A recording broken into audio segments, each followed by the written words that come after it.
하나님께서 주신 본문 말씀 함께 봉독하길 원합니다. 사무엘하 9장 1절에서 8절까지입니다. 사무엘하 9장 1절에서 8절까지 찾으신 줄 알고 함께 봉독하도록 하겠습니다. 다윗이 이르되 사울의 집에 아직도 남은 사람이 있느냐? 내가 요나단으로 말미암아 그 사람에게 은총을 베풀리라 하니라. 사울의 집에는 종 한 사람이 있으니 그의 이름은 지바라. 그를 다윗의 앞으로 부르매 왕이 그에게 말하되 네가 시바냐 하니 이르되 당신의 종이니이다 하니라. 왕이 이르되 사울의 집에 아직도 남은 사람이 없느냐? 내가 그 사람에게 하나님의 은총을 베풀고자 하노라 하니 시바가 왕께 아뢰되 요나단의 아들 하나가 있는데 다리 저는 자니이다 하니라. 왕이 그에게 말하되 그가 어디 있느냐 하니 시바가 왕께 아뢰되 로드발 암미엘의 아들 마길의 집에 있나이다 하니라. 다윗 왕이 사람을 보내어 로드발 암미엘의 아들 마길의 집에서 그를 데려오니 사울의 손자 요나단의 아들 무비보셋이 다윗에게 나와 그 앞에 엎드려 절하매 다윗이 이르되 무비보셋이여 하니 그가 이르기를 보소서 당신의 종이니이다. 다윗이 그에게 이르되 무서워하지 말라. 내가 반드시 내 아버지 요나단으로 말미암아 내게 은총을 베풀리라. 내가 네 할아버지 사울의 모든 밭을 다 내게 도로 주겠고 또 너는 항상 내 상에서 떡을 먹을지니라 하니 그가 절하여 이르되 이 종이 무엇이기에 왕께서 죽은 개 같은 나를 돌아보시나이까 하니라. 아멘. 기도하겠습니다. 은혜로우신 하나님 아버지, 이 시간 말씀 대할 때 주의 크신 은총을 더 깊이 깨달아서 그 받은 은총을 이웃들에게 나누고 베풀 줄 아는 또 다른 은혜를 발견하게 도와주옵소서. 예수 그리스도 이름으로 기도합니다. 아멘. 네, 감사합니다. 네, 담임 목사님의 부재로 갑자기 또 2주 연속으로 말씀을 전하게 됐습니다. 예, 은혜란 받을 자격이 없는 인간에게 하나님께서 공짜로 주시는 선물임을 제가 믿습니다. 그 은혜로 우리가 살고 있고 또한 지금 이곳에 앉아 있는 줄도 믿습니다. 오늘 설교 제목이 은혜 받은 것을 기억하라입니다. 은혜 받은 것을 상기해 보십시오. 자, 우리 한번 따라서 합니다. 은혜 받은 것을 기억하자. 은혜 받은 것을 기억하자. 감사할 줄 알자. 감사할 줄 알자. 네, 그렇습니다. 은혜는 잊어버리기가 너무 쉽습니다. 옛 속담에도 원수는 돌에 새기나 은혜는 물에 새긴다는 말이 있습니다. 아마도 은혜 받는 것이 습관같이 돼버리니까 은혜 받을 것이라고 생각하다 보니까 받은 은혜를 그만큼 쉽게 까먹는 게 아닌가 생각합니다. 주께서 지금까지 주신 은혜, 주께로부터 받은 은혜 잊지 마시고 또 그 은혜 또한 다른 많은 이들에게 나누며 사시길 부탁합니다. 자, 오늘 본문에 보니까 은혜란 단어 말고 1절, 3절, 7절에 반복해서 은총이란 단어가 등장합니다. 은혜와 은총이 뭐가 다를까 하는 것입니다. 은혜는 영어로 grace라고 하죠. 은총은 favor라고 보통 얘기합니다. 히브리어로는 헤세드, 헬라어로는 우리가 잘 알고 있는 카리스마의 카리스입니다. 근데 사실 성경에서는 은혜와 은총을 구분해서 사용하지는 않습니다. 둘 다 친절, 사랑, 호의, 또 긍휼 이런 뜻을 다 가지고 있기 때문입니다. 그럼에도 은혜와 은총의 의미상의 차이를 굳이 구분한다면 은혜는 누군가가 사랑으로 베풀어주는 혜택을 값없이 받는 상태, 수동적인 상태이고, 은총은 지위가 높은 사람이 지위가 낮은 사람한테 베푸는, 주는 상태이라고 생각할 수 있습니다. 즉 받는 입장에서는 은혜가 되고 주는 입장에서는, 관점에서는 은총이 되는 것입니다. 그래 1절에서 다윗이 그 사람에게 은총을 베풀리라, 왕의 입장에선 은총이라는 것입니다. 그리고 3절에서도 하나님의 은총을 베풀고자 하노라, 이 또한 하나님의 입장에서 볼 때 은총을 베푸는 것입니다. 그리고 대부분의 영어 성경은 이 은총의 단어를 이곳에서 친절, 곧 kindness로 번역을 해놨습니다. 이제 오늘 본문의 배경을 위해서 간략하게 사무엘하 5장부터 살펴보겠습니다. 사무엘하 5장에서 보면 하나님의 은혜로 다윗이 비로소 통일된 이스라엘의 왕이 되었음을 볼 수가 있습니다. 그리고 6장에서는 하나님의 법궤를 다윗성으로 옮겨서 진정한 신정 국가를 이루려고 했었습니다. 또한 7장에서는 하나님의 성전을 건축할 계획을 세웠고, 8장에서는 다윗이 어디로 가든지 하나님께서 이기게 하셨음을 성경은 말씀하고 있습니다. 자, 사울에게서 쫓겨다녔어도 죽지 않고 자신이 왕이 된 것, 또 법궤를 가져오게 된 것, 그리고 어디를 가든지 이기게 하신 것, 다윗은 그것이 다 하나님의 은혜요, 은총이었음을 깨달아 알게 되었고, 그래 자기가 받은 하나님의 은혜를 이제 다른 이들에게도 베풀기를 원했던 것입니다. 오늘 사무엘하 9장에서는 그 은총을 나라 안에서 특히 무비보셋에게 베풀기를 원했습니다. 그리고 그 다음에 10장에 가서는 대외적으로 이방에게까지 은총을 베풀기를 원하였음을 볼 수 있습니다. 다윗은 이렇게 받은 은혜를 갚을 줄 아는 사람이었습니다. 우리 한번 따라서 합니다. 다윗은 받은 은혜를 아는 사람이었다. 다윗은 자기가 받은 은혜를 잘 깨달아 알고 있었습니다. 은혜를 알고 은혜를 베푼다는 것이 얼마나 아름다운 것인지 모릅니다. 사람들은 일이 잘 풀려나갈 때 저마다 그것이 자신의 능력으로 된 줄 알고 그렇게 믿고 교만해지는 경향이 있습니다. 내가 잘한 거야. 내가 다 이룬 거야. 일이 잘 되었을 때 그것이 나의 공로가 아니라 모든 게 하나님의 은총이라는 사실을 깨달아 알게 된다면, 그래 그 받은 은총을 다른 이들에게도 베풀 수만 있다면 아마도 전쟁과 기근과 이기심으로 얼룩진 이 혼란한 세상도 어찌 보면 훨씬 더 아름답고 은혜스러운 세상이 되지 않을까 생각하는 것입니다. 따라서 은혜 받은 것을 기억하는 사람은 첫 번째로 은총을 베푸는 삶을 삽니다. 1절과 3절과 7절에 계속해서 반복되어 나오는 오늘 본문의 핵심 단어, 은총이란 단어가 등장합니다. 대표적으로는 3절, 9절에 보면 다윗은 내가 그 사람에게 하나님의 은총을 베풀고자 하노라 말합니다.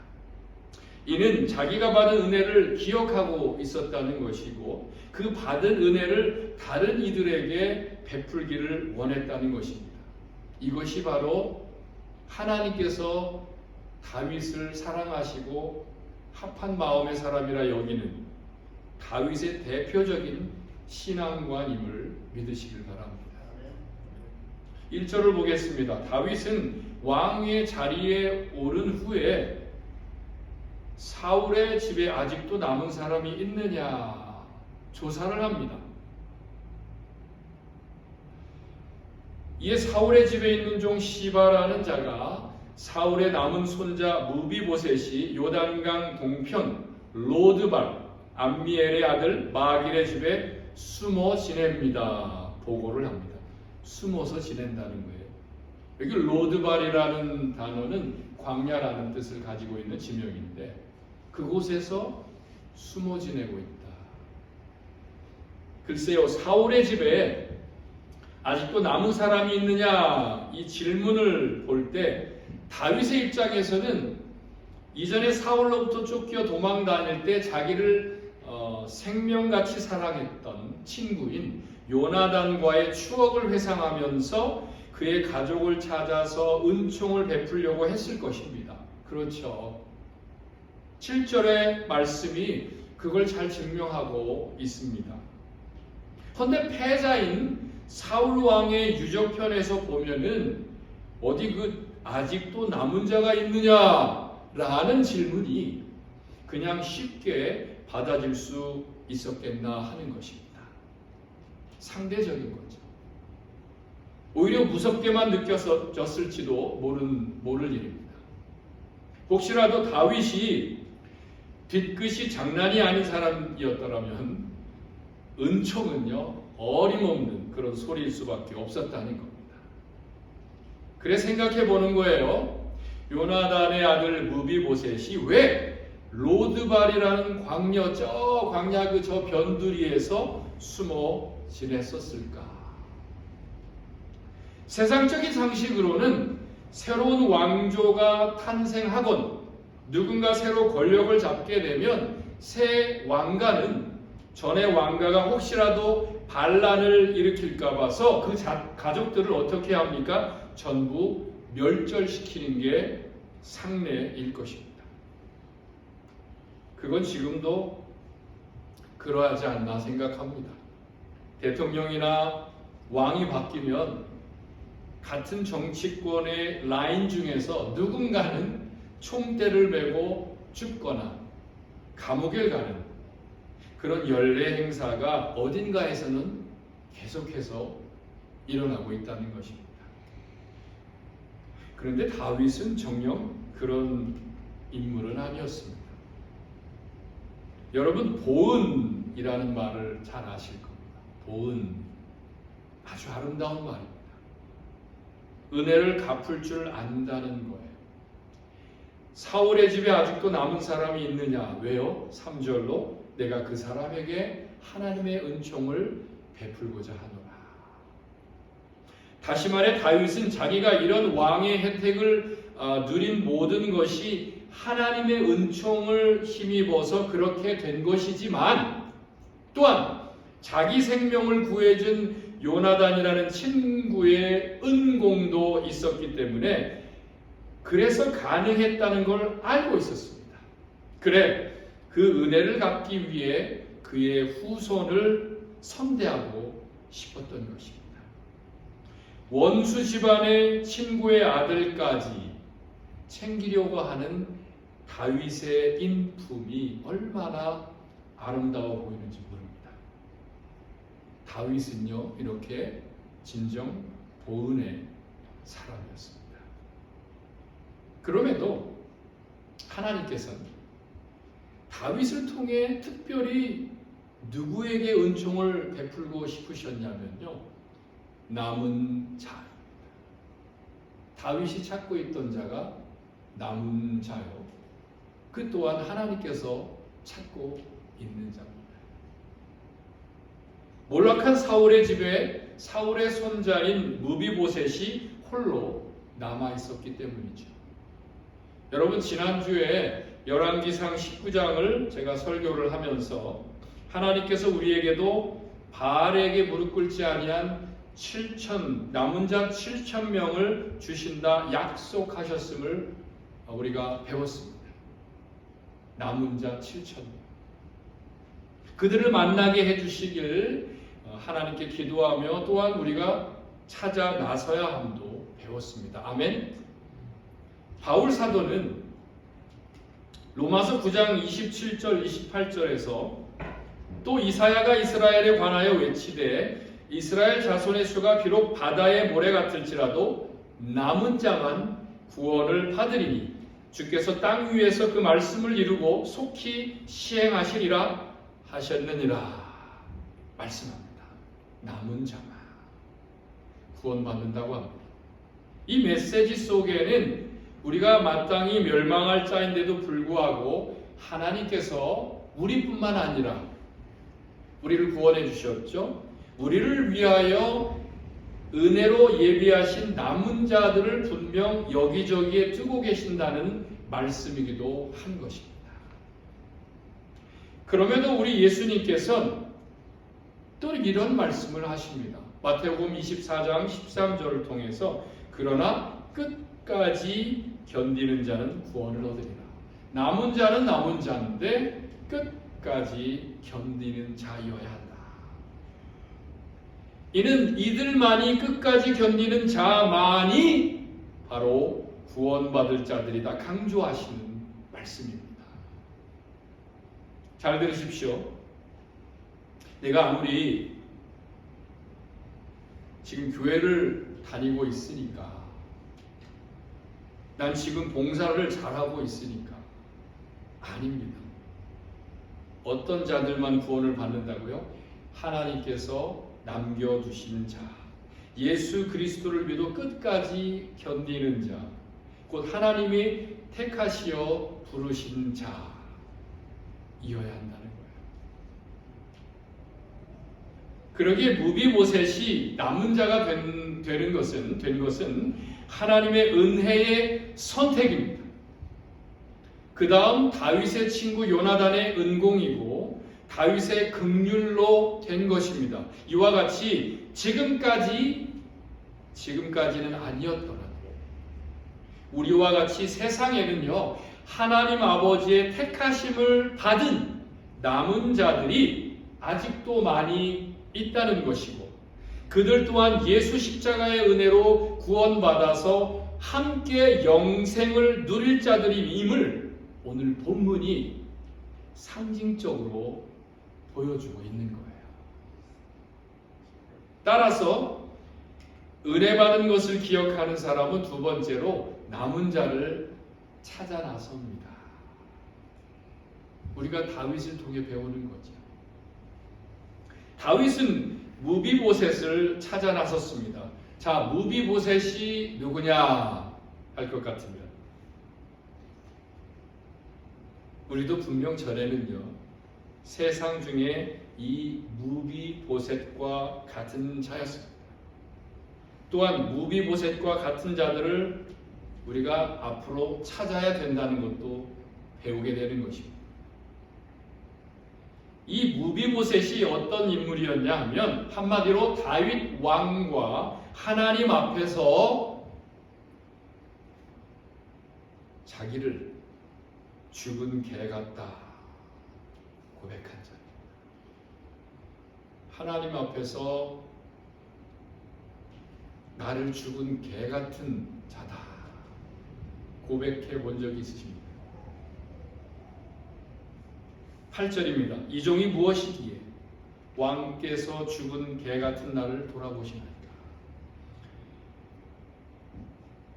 우리가 그와 다를 바가 없는 인물이지 않습니다.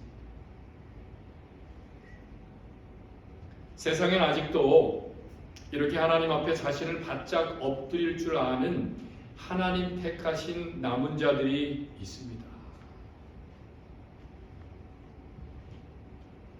사무엘하 4장 4절에 보면은 사울과 요나단이 함께 죽었을 때 유모가 5살 된 무비보셋을 안고 도망을 가다가 떨어뜨려서 두 다리가 부러져서 절뚝발이가 되었습니다. 자, 그런데 한번 생각해 보겠습니다. 엄격히 말하면 두 다리를 절게 된 것이 다윗 때문이라 하고, 그래서 다윗을 원수로 여기지 않겠습니까? 전에 왕족이라는 자존심을 내세우면서 내가 죽으면 죽었지 다윗 앞에는 안 가. 내가 죽으면 죽었지 내가 왜 먼저 용서를 구해? 이러진 않겠습니까? 그런데 무비보셋은 비록 두 다리가 불구였지만 그의 영혼은 불구가 아니었습니다. 그도 다윗과 같이 이미 은혜 받을 준비가 되어 있었다는 거죠. 여러분, 무비보셋을 떠올릴 때 어떤 생각이 나십니까? 우리의 일상에, 우리의 삶에 적용을 해보는 거예요. 어떤 문제가 생겼을 때 원망과 불평을 하기보다는 먼저 그 원인이 어디에 있는지, 과연 내게 있는지 그것을 먼저 깨달아 알아야 합니다. 그리고 원인을 신앙의 관점으로 짚어보고 하나님 편에서 그 원인을 수용해 나가야 합니다. 무비보셋은 시기와 욕심과 불순종의 대명사인 할아버지 사울보다는 사랑과 우정이 충만했던 아버지 요나단을 많이 닮아 보인다는 것입니다. 아버지의 공으로 값없는 은혜 혜택을 받게 된 무비보셋, 아비의 처신이 훗날 자식을 위해 이처럼 중요하게 쓰임받게 되었다는 것입니다. 그러기에 은혜는요, 이렇게 세대를 이어서 돌게 됩니다. 11절을 보십시오. 무비보셋이 다윗에게 오자 다윗은 무비보셋을 어떻게 대합니까?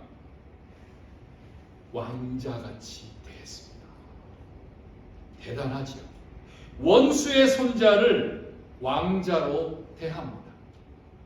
하나님의 은혜가 이런 겁니다. 전에는 버려진 자 같았지만 그가 누구라도 절뚝발이라도 어떤 신상의 신변에 문제가 있었더라도 하나님께 돌아오면 다 구원받고 하나님의 딸이 되고 아들이 되고 공주요 왕자로 인정받게 된다는 것입니다. 할렐루야. 여러분, 사실 친구 요나단이요 죽은 지도 정말 오래됐습니다. 10수년이 흘렀어요. 그런데 다윗은 잃어버린 친구를 늘 생각을 했고 그 친구와의 약속을 떠올렸습니다. 목을 부둥켜 안고 울며 약속했던 그 눈물의 약속을 우리가 함께 읽어보겠습니다. 시작. 요나단이 다윗에게 이르되 평안히 가라. 우리 두 사람이 여호와의 이름으로 맹세하여 이르기를 여호와께서 영원히 나와 너 사이에 계시고 내 자손과 네 자손 사이에 계시리라 하였느니라. 아멘. 그래요. 우리 이렇게 사십시다. 아멘. 이렇게 살자. 다윗은 요나단의 핏줄을 찾자. 그래서 친구와 맺은 약속을 지키자. 이렇게 늘 다짐했던 것입니다. 솔직히 다윗에겐 사울의 집은 말만 들어도 진저리가 났을 정도였습니다. 자신을 끝까지 죽이려고 쫓아다닌 원수 집안의 후손이 아닙니까?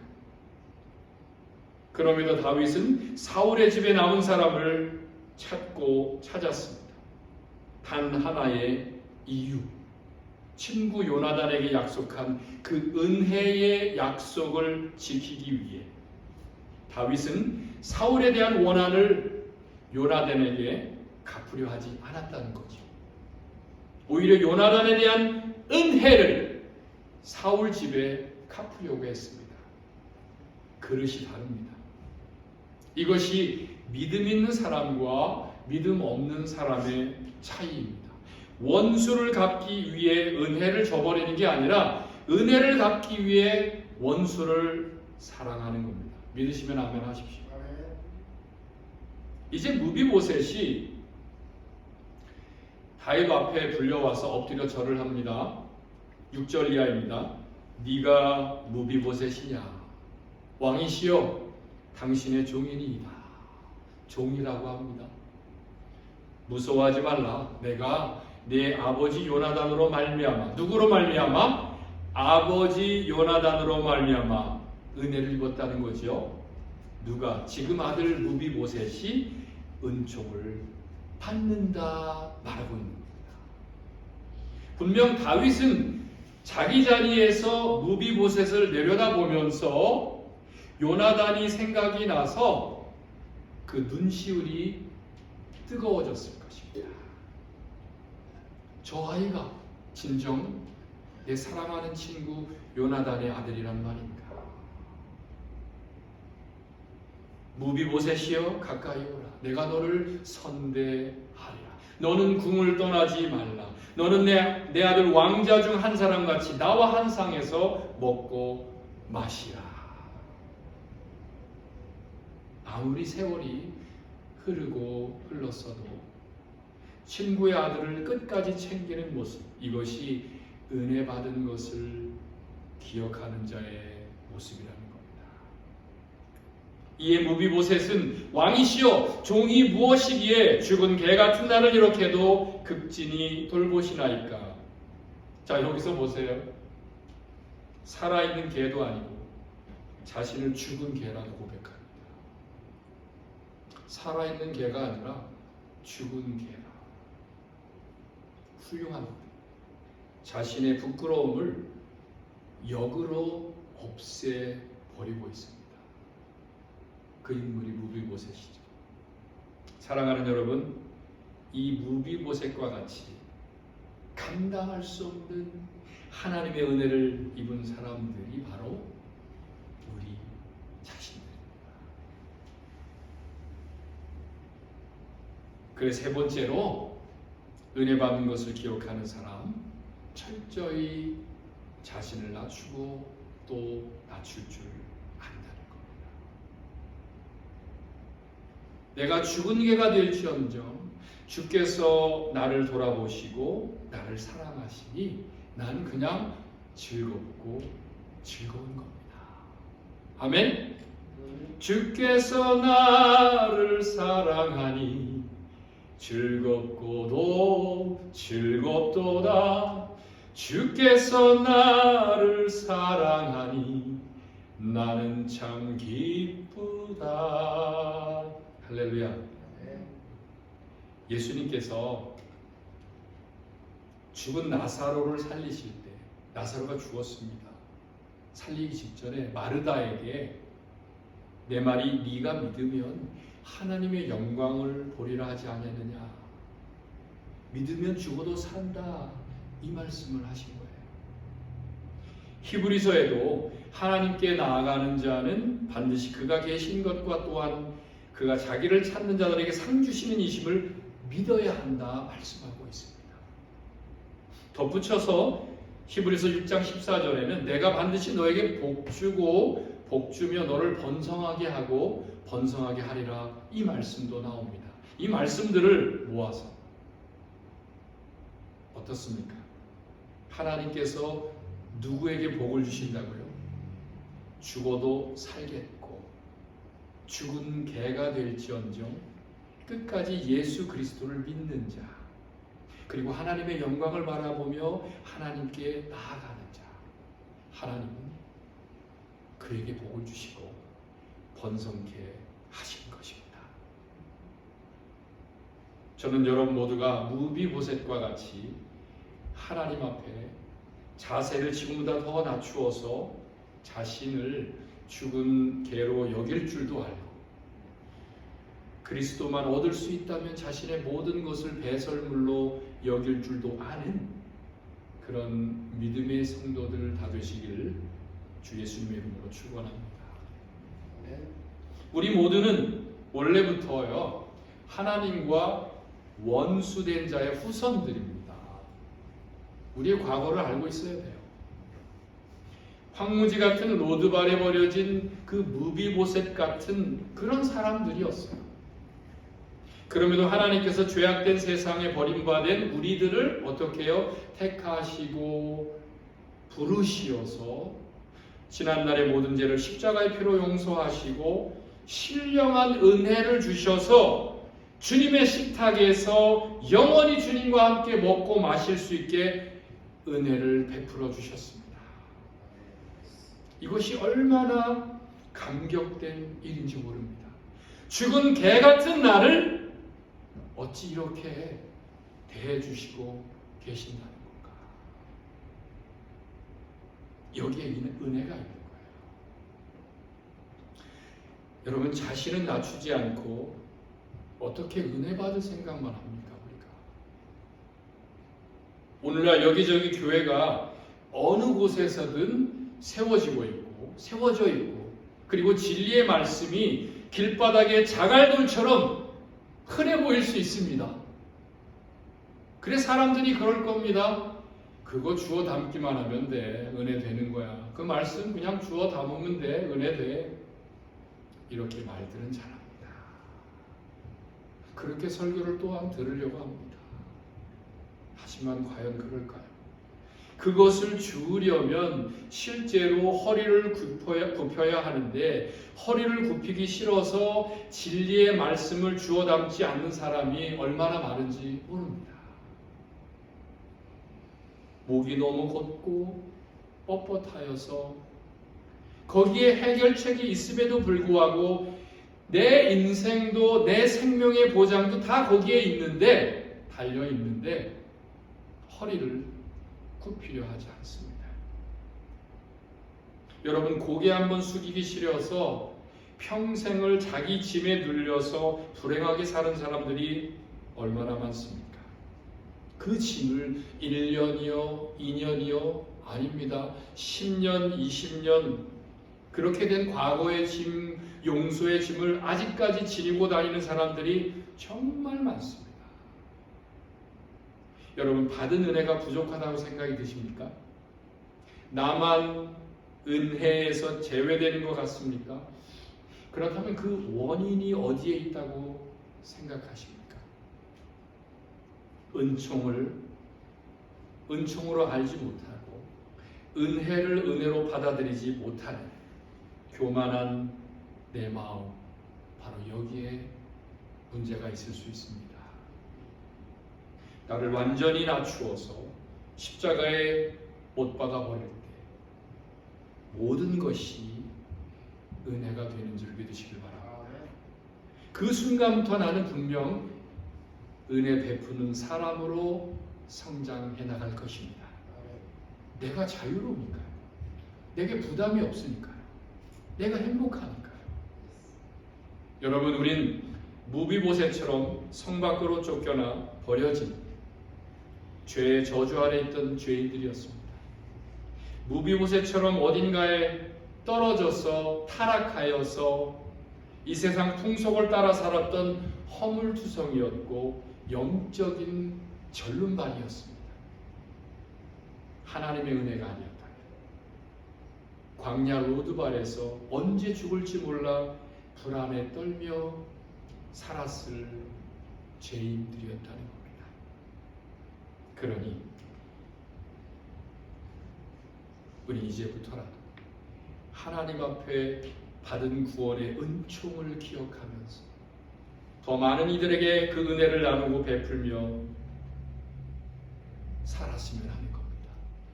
그렇게 사시길 축복합니다. 하나님께서 남겨놓으신 남은 자 7천인들을 찾아 나서면서 또한 사시기를 축복합니다. 그리고 무비보셋이 다윗 앞에 바짝 엎드린 것처럼 이제부터라도 제발 하나님 앞에 더 바짝 엎드려서 그렇게 살아가시기를 우리 주 예수 그리스도의 이름으로 축복합니다. 기도하겠습니다.